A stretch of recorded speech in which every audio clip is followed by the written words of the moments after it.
سلام رفقا، من برگشتم و میخوام بعد 4 سال دوباره فعالیت کانال رو شروع کنم.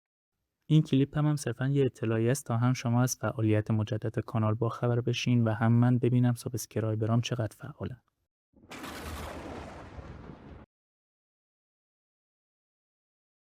اگه منو نمیشناسی یا یادت رفته موضوع کانالم چی بود، من 4 سال پیش توی این کانال کلیپ‌های آموزشی تو حوزه یوتیوب به اشتراک میذاشتم که البته هنوز کلیپاش هست و بعضیاش هنوز مفیده، اما بعضیاش قدیمی شد و نیازه که نسخه بروزتر و با کیفیت ترشون رو جایگزین کنم. برای همین دوباره از صفر شروع میکنم و هر تجربه‌ای که ببینم تو مسیر یوتیوبر شدن میتونه براتون مفید باشه و بهتون کمک کنه رو به اشتراک میذارم.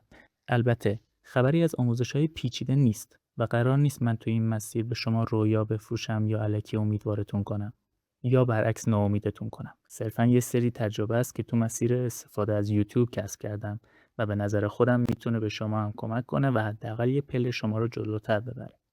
و در آخر اگه از مخاطبای قدیمی کانال من هستی دمت گرم، علیرغم این که کانال فعالیت نداشت همراه کانال موندی و روحیه دادی. و اگه از مخاطبای جدید هستی و فکر میکنی که این کانال میتونه بهت کمک کنه و برات مفید باشه، ممنون میشم که سابسکرایب هم کنی تا گمم نکنی.